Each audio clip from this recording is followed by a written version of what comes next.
Halo, perkenalkan saya Lutfi Ardiansyah. Pada video kali ini saya akan menjelaskan konsep tentang proses stokastik. Video ini bertujuan untuk memenuhi ujian tengah semester pada mata kuliah proses stokastik. Berikut adalah penjelasan.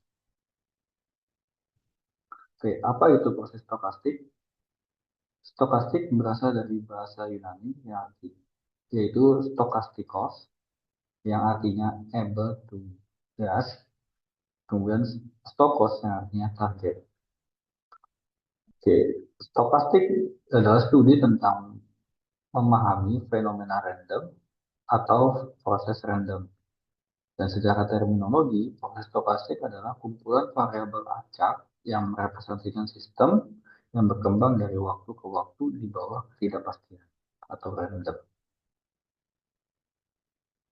Oke, definisi secara matematis, suatu proses stokastik adalah kumpulan variabel random yang berindeks XU, di mana U ini anggota U cantik, pada ruang probabilitas omega, F, dan P yang bernilai S. Nah, himpunan S ini disebut sebagai state space dan U adalah himpunan indeksnya. Nah, himpunan indeks ini dapat berupa bilangan bulat Z atau bilangan real. Nah, dalam aplikasi himpunan indeks yaitu waktu, di mana waktu tersebut lebih besar sama dengan 0 atau positif, bilangan bulat positif. Nah, karakteristik dari proses stokastik yaitu yang pertama, state space atau status S ini yang merupakan kumpulan nilai-nilai yang mungkin dari proses stokastik ST. Yang kedua, himpunan indeks U-nya ini yang kita sebut sebagai parameter waktunya atau time parameter, dan distribusi bersama variabel randomnya dengan simbol XT. Ya, adapun klasifikasi menurut U, yang pertama, berindeks diskrit atau waktu diskrit jika nilai U-nya ini bilangan bulat. Oke, contohnya adalah misalkan XN adalah waktu kedatangan pelanggan. Nah, di sini untuk kedatangan pelanggan bisa di suatu toko misalkan itu bisa 2, bisa 3 bisa 4 dan seterusnya gitu ya. Pada interval waktu tertentu. Yang kedua, berindeks kontinu, di mana U-nya itu bilangan real. Nah, contohnya adalah XT adalah banyaknya kecelakaan dalam suatu waktu tertentu atau suatu rentang waktu tertentu. Nah, di sini XT-nya di mana T ini lebih besar dari 0. Oke, bagaimana memodelkan proses stokastik? Nah, untuk misalkan kita punya sekumpulan pengamatan, yaitu T1, T2, sampai ke N, di mana memiliki distribusi bersama XT-nya yaitu P, XT1 kurang dari X1 itu, dengan XT2, ada XT3 sampai ke XT ke N.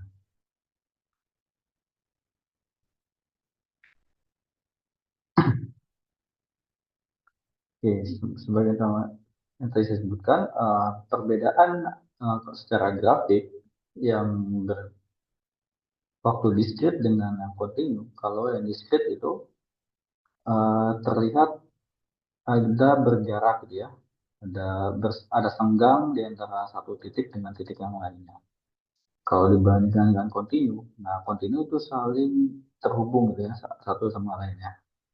Tidak ada celah di antara satu titik dengan titik yang lain atau saling berhimpitan ya, saling rapat gitu ya. Kita lanjut ke materi berikutnya. Misalkan XN adalah discrete time Markov chain dengan state-nya itu 0, 1, 2, dan 3. Dan probability transisi sebagai berikut, yaitu P0,0. P0,0 di sini maksudnya adalah peluang transisi dari state ke 0 menuju dirinya sendiri, yaitu 0, sebesar 3/4. P0,1 yaitu adalah peluang transisi dari state 0 menuju ke state 1, yaitu 11/4.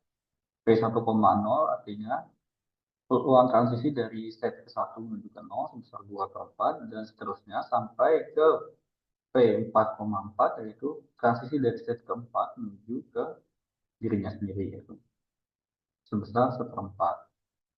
Nah, selanjutnya untuk J 2,3, artinya nilai J ini bisa antara 2 dan 3, yaitu PJ,0, artinya dari peluang J tadi, 2,3 ini, 2 atau 3 ini menuju ke state 0, itu akan sama dengan PJ, J-1 sama dengan PJ, J dan PJ, J plus 1, yaitu nilainya sebesar 1/4. Jadi di sini bisa kita J-nya itu bisa 2 atau 3. Jadi kalau misalkan J-nya ini adalah 2, maka nanti nilai P 2,0 akan sama dengan P 2,1 akan sama dengan P 2,2 akan sama dengan P 2,3. Nah, nanti nilainya adalah 1/4. Nah, kalau nilai J-nya sama dengan 3, berarti nanti P 3,0 akan sama dengan P 3,2 akan sama dengan P 3,3 akan sama dengan P 3,4. Nah, nilainya akan sama dengan 1/4. Nah, kita akan menggambarkan diagram Markov chain-nya sebagai berikut.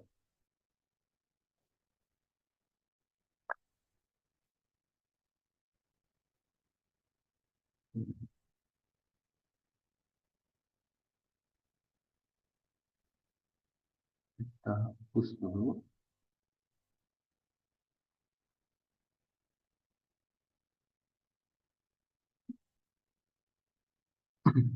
Nah, di sebelah kiri ini adalah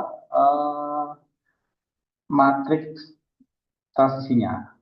Jadi, cara membacanya adalah, yang ini adalah state ke 0, ini state ke 1, ini state ke 2, ini state ke 3, dan ini state ke 4. Begitu pula yang ini state ke 0, ini state ke 1, ini state ke 2, ini state ke 3, dan ini state ke 4. Nah, tadi peluang transisi dari 0 menuju dirinya sendiri tadi 3/4 ya. 3/4. Kemudian 0 menuju ke state 1 itu 1/4. 0 ke 2 itu tadi tidak ada, jadi 0 nilainya.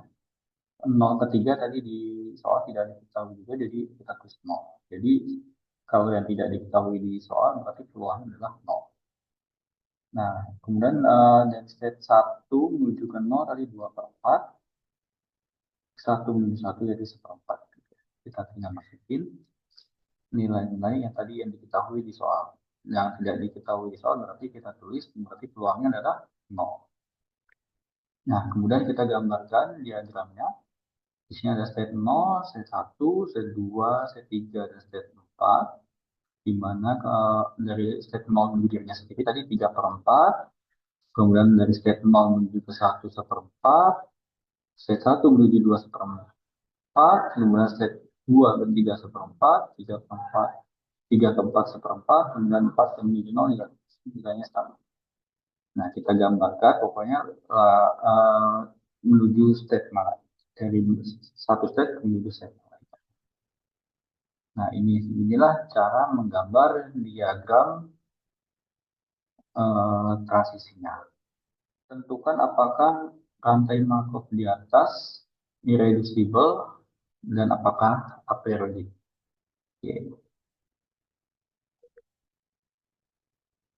Nah, sebuah rantai Markov dikatakan irreducible atau tak tereduksi itu jika setiap state dapat diakses dari state lainnya dalam sejumlah langkah terhingga, atau bisa kita sebut sebagai communicate.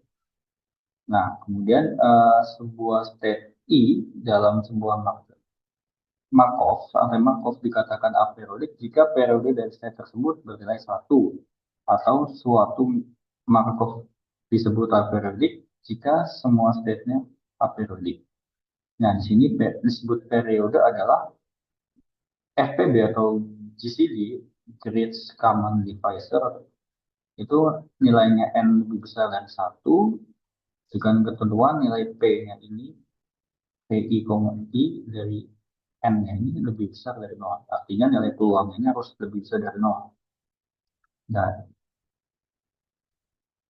oke, berarti kalau kita lihat dari diagram yang tadi, nah di sini communicate itu adalah setiap state itu akan saling berkomunikasi atau saling terhubung gitu ya, terkoneksi gitu. Nah, dari sini dari 0 ini menuju ke 1, misalkan dari 0 kita mulai dari set 0. Set 0 ini bisa kembali ke dirinya sendiri, kemudian bisa menuju ke 1, kemudian 1 menuju ke 2, bisa 2 menuju ke 3, 3 menuju ke 4, 4 menuju ke 0. Artinya di sini state 0 ini saling komunikasi antar state yang lainnya. Oke, kemudian kita lihat state yang 1. Kita mulai dari state ke 1.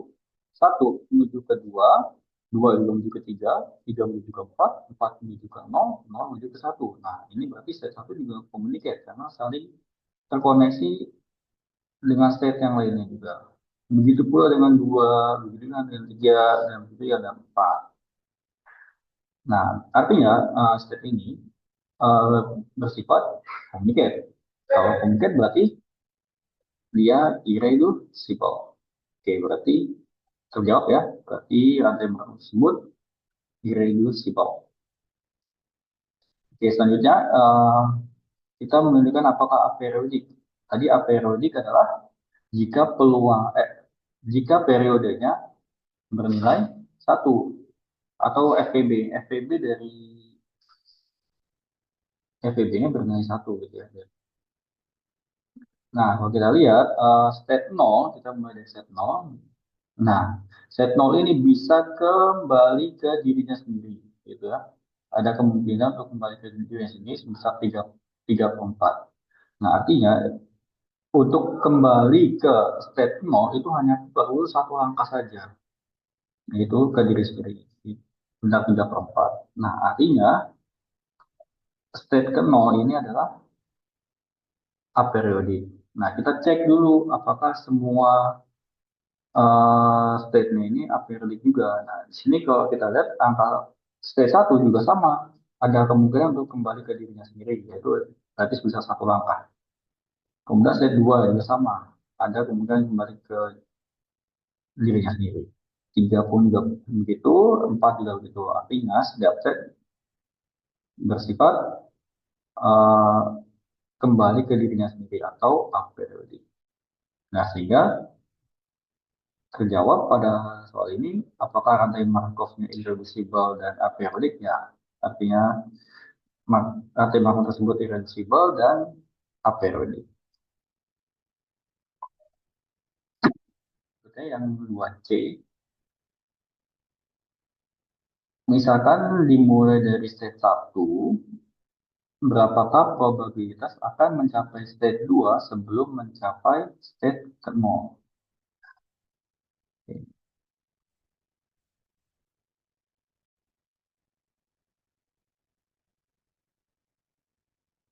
Nah, di sini kita misalkan HI adalah probabilitas mencapai state 2 sebelum state 0. Nah, dimulai dari state ke I. Nah, jadi I-nya ini adalah state apapun itu ya. Dan misalkan state ke I ini awalnya. Nah, kita ingin, karena di soal kita mau dimulai dari state 1, berarti kita ingin mencari HI, H1, sorry. H1.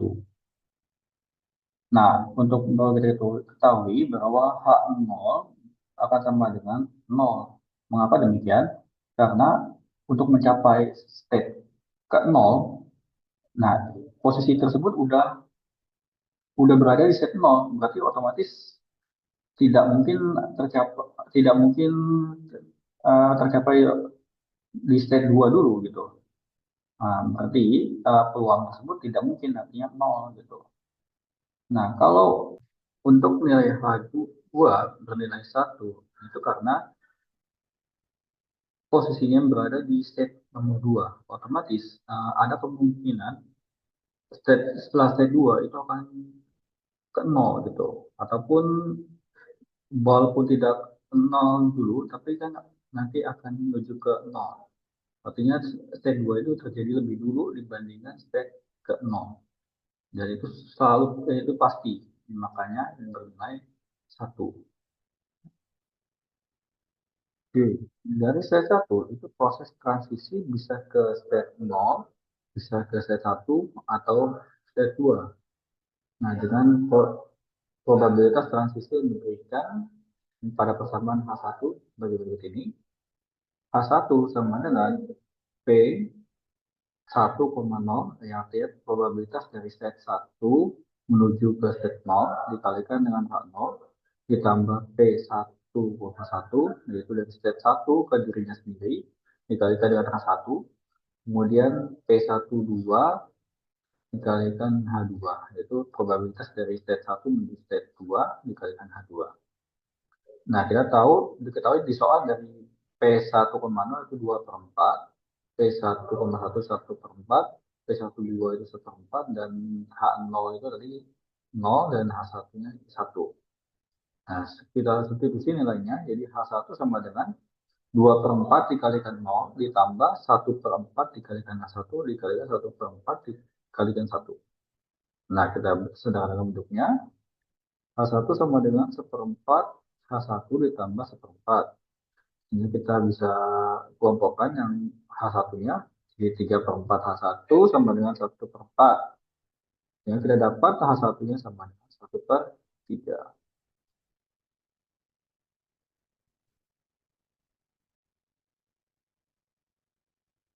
Oke, kita lanjutkan ke soal yang berikutnya, itu yang D.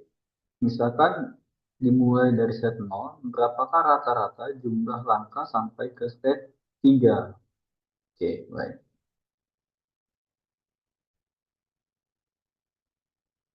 Nah, sebelumnya kita sudah menggambarkan matriks P, itu matriks transisinya. Oke, nah di sini sebelah kiri tadi yang ini adalah state ke 0, ini state ke 1, ini state kedua, ini ketiga, yang ini keempat. Kemudian ini state ke 0, ini 1, ini 2, ini 3, ini 4. Nah, oke. Nah, kan kita diminta jika state dimulai dari state 0, berapakah rata-rata jumlah langkah ketiga? Oke, maka kita bisa membentuk matriks yang absorpsi, yaitu kita sebut matriks Q ini. Karena kita diminta jumlah langkah state 3, berarti kita hilangkan, kita hapus state 3 ini. Jadi ini kolom yang state ketiga dan baris yang state ketiga ini kita hilangkan. Jadi berarti kita coret ini. Nah, kemudian, nah, jadi angka-angka yang tidak dicoret ini adalah entry-entry dari matriks Q ini. Jadi 3 per 4, 1 per 4, 0, dan 0 ini. Kemudian 2 per 4, 1 per 4, 1 per 4, dan 0. 1 per 4, 1 per 4, 1 per 4, dan 0. Kemudian setengah, 0, 0, 1 per 4. Nah, jadi ada matriks Q ini adalah matriks yang setelah tereduksi dari state yang kita mau tuju gitu ya. Yaitu kan state 3 berarti kita hilangkan state anggota dari yang kolom state ketiga ini. Nah, anggota yang selain state 3 itu adalah entry dari matriks Q. Semoga bisa dipahami. Oke, kita lanjut.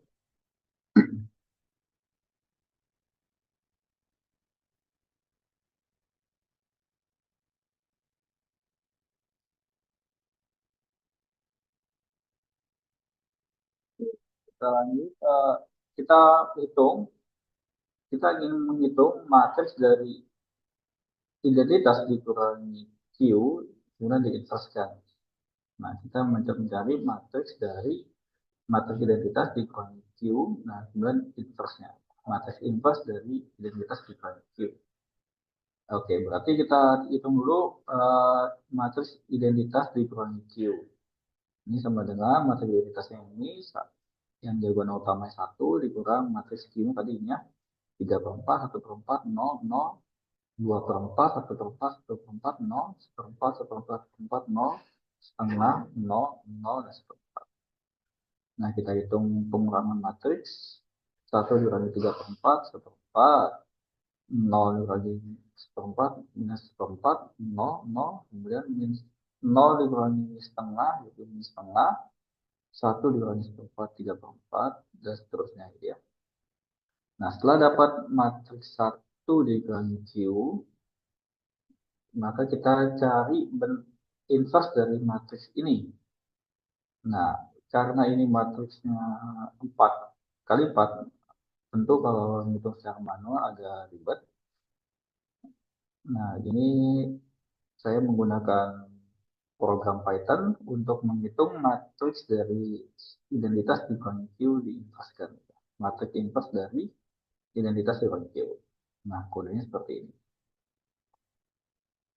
Oke, hasilnya adalah tadi matriks identitas dikurangi Q inverse itu adalah matriksnya seperti ini. Oke, tadi pertanyaannya adalah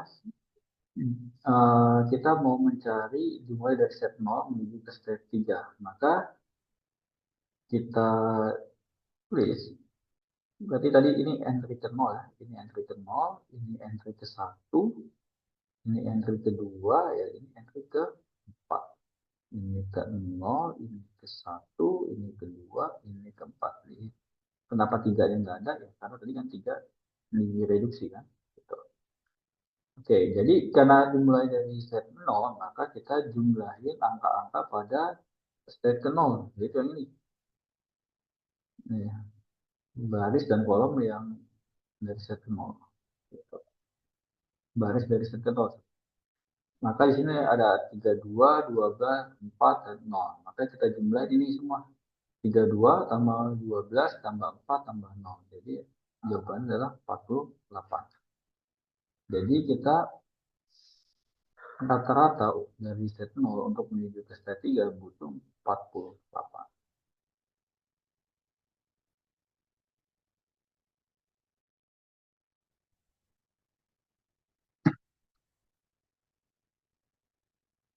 Oke, kita bahas ke materi selanjutnya.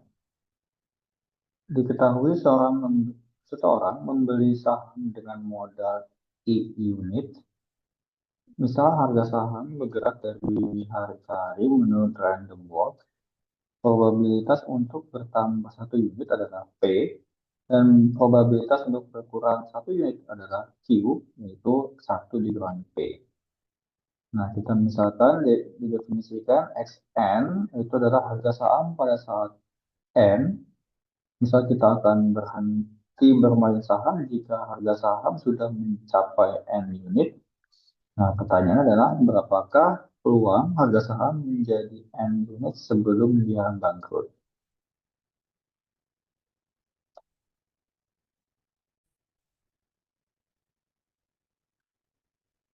Oke, kita misalkan nilai UI adalah probabilitas mencapai N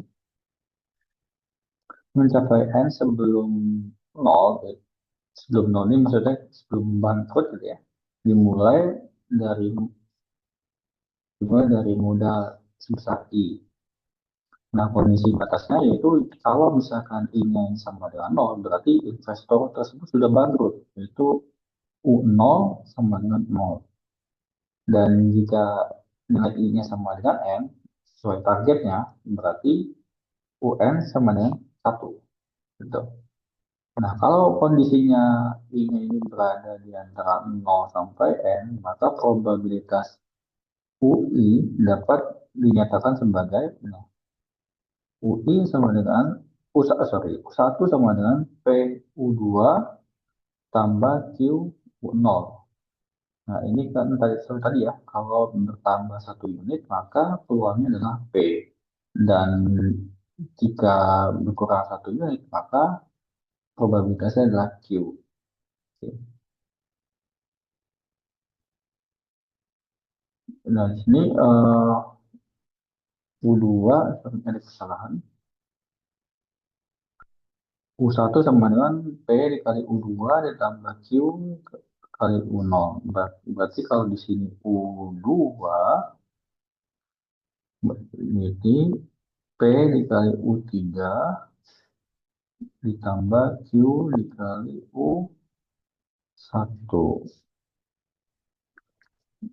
Secara umum, berarti kita bisa menyatakan U ke I sama dengan P dikali U indeks I tambah satu ditambah Q dikali U indeks I dikurang satu.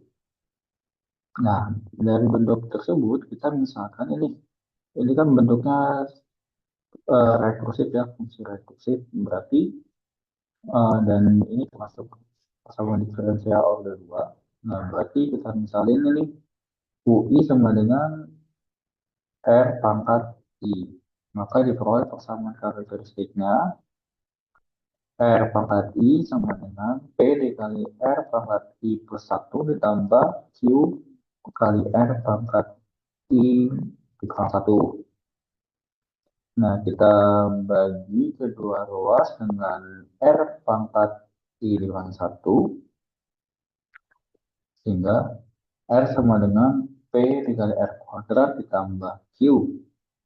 Nah, kita pindah ruaskan, kita jadi satu ruas, maka PR kuadrat dikurang R ditambah Q sama dengan 0. Oke, jelas ya sampai sini ya.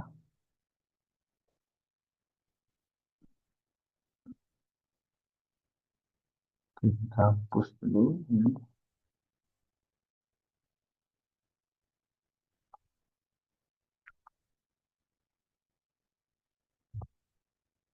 Oke, kita mencari solusi dari persamaan karakteristiknya dengan fungsi ABC gitu ya. R1,2 yaitu sama dengan satu plus akar satu dikurang 4 P kali Q per 2P. Nah, nanti ini tinggal, tadi nilai Q adalah satu dikurangi P ya, sesuai yang diketahui di soal. Maka satu plus minus akar satu dikurangi 4P dikali satu min P dibagi 2P. Nah, ini tinggal disederhanain, ini satu plus satu dikurangi 2P per 2P. Nah, sehingga kita bisa dapat nilai R1-nya 1 dan R2-nya sama dengan Q per P. Jadi kita dapat solusi umum dari persamaan tersebut adalah U ke I sama dengan A tambah B dikali Q per P pangkat I. Nah, kita simpan persamaan ini dengan D1.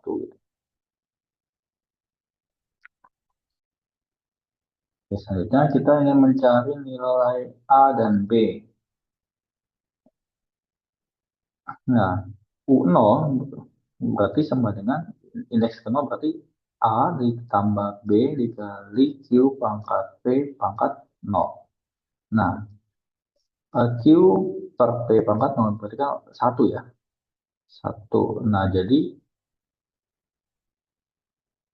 A dikurang sama dengan dikurang B. Nah, untuk ke indeks ke N, UN sama dengan A tambah B dikali Q per P pangkat N. Nah, tadi nilai UN yang 1. 1 sama dengan min B plus B dikali Q per P pangkat N. Sehingga kita dapat nih nilai B-nya itu 1 per Q per P pangkat N dikurang 1.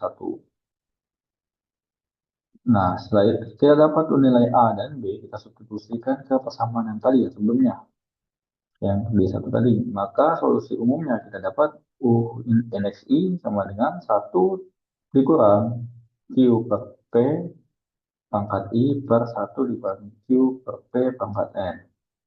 Nah, dari kasus persamaan ini, di sini hanya kasus khusus jika terdapat kasus khusus ya. Kalau misalkan P dan Q-nya itu sama, maka menyebabkan penyebutnya nanti nol. Nah, hal itu akan menjadi tidak terdefinisi. Maka kita perlu mencari nilai kalau kondisinya P sama dan Q-nya itu sama. Nah, kita misalin UI sama dengan setengah. Otomatis kalau UI-nya setengah berarti yang satunya lagi juga setengah juga, sama-sama setengah gitu. Nah, R pangkat I sama dengan ya, setengah dikali R pangkat I plus 1 ditambah setengah kali R pangkat I min 1. Nah, kita tulis berarti R kuadrat. Nah, kita bagi kedua kelas dengan R pangkat min 1. Berarti R kuadrat min 2R tambah 1 sama dengan 0. Nah, di sini kita faktorkan berarti R min 1 kuadrat sama dengan 0. Berarti R-nya adalah 1. Nah, di sini ada dua akar kembar yaitu R-nya sama dengan 1. Nah, berarti bentuk solusi umumnya adalah U ke I sama dengan A kali R pangkat I ditambah I kali R pangkat I kali B. Atau sama dengan A tambah I kali B. Nah, dari sama ini kita mencari nilai A dan B-nya. Kita cari dengan kalau U indeks 0 berarti kan A ditambah 0 dikalikan B. 0 kali B kan 0. Berarti kita dapat A sama dengan 0. Karena U 0 tadi kan sama dengan 0 kan ya. Gitu. Nah, sekarang kita cari yang UN ya. UN sama dengan 0 tambah NB. Nah, 0 ini dari mana ya? Nilai A ini 0 gitu. 0 tambah NB. Nah, sebelumnya UN itu kan nilai 1. 1 sama dengan NB. Berarti nilai B-nya adalah 1 per N. Nah, kita substitusi nilai A dan B-nya ke persamaan tadi, D1 tadi, semula. Maka solusinya U indeks I sama dengan I dibagi N. Sehingga peluang harga saham mencapai N sebelum investor itu bangkrut adalah UI sama dengan I per N jika untuk nilai P sama dengan Q atau sama dengan setengah gitu ya. Dan bernilai 1 dikurangi Q dikurangi Q per P pangkat I per 1 dikurangi Q per P pangkat N untuk nilai P dan Q-nya yang berbeda.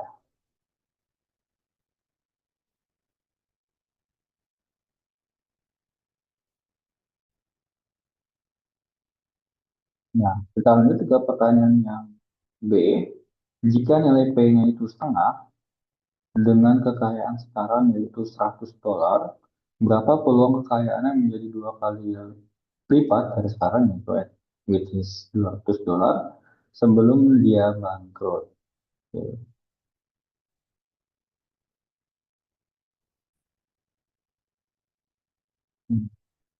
Pada sebelumnya kita sudah dapat kan ya nilai samaan U indeks I sama dengan bernilai I per N untuk nilai P dan Q sama dengan setengah. Dan bernilai 1 dikurangi Q per P pangkat I per 1 dikurangi Q per P pangkat N jika nilai P-nya berbeda. Nah, karena nilai P dan Q-nya itu setengah otomatis. Nah, nanti akibatnya nilai Q juga setengah. Ya, berarti kita pakai apa? Pakai persamaan yang atas. Jadi pakai rumus yang I per N. Nah, untuk kekayaannya 100 berarti kan U 100 sama dengan 100 per N-nya berapa? Target yang ingin dicapai, yaitu 200. Itu jadi 100 per 200 sama dengan setengah. Gitu.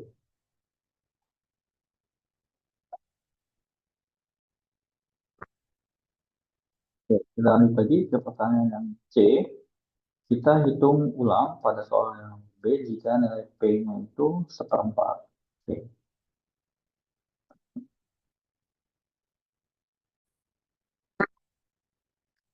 Oke, diketahui kan ya nilai P-nya sama 1/4. Berarti pakai rumus yang bawah. Berarti U100 sama dengan 1 dikurang I-nya berarti 3/4. Q-nya adalah 3/4 kan. Tadi kan yang Q adalah 1 dikurangi P. 1 dikurangi 1/4 sama dengan 3/4.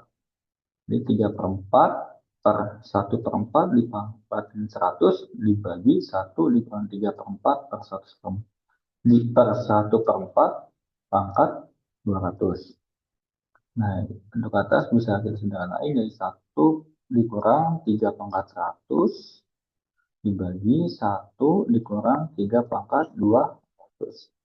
Hasilnya mendekati 1,94 dikali 10⁻⁸. Gitu.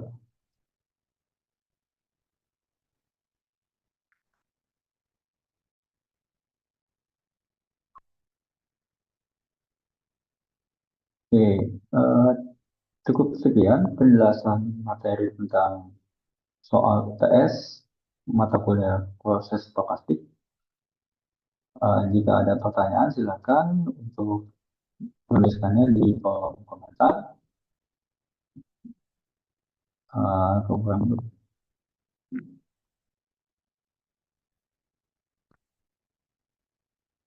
mohon maaf jika ada kekurangan dalam penjelasan materi ini. Jika berkenan untuk share dan like konten ini supaya lebih banyak manfaatnya untuk dibagikan kepada orang lain. Saya pamit undur diri, sampai jumpa.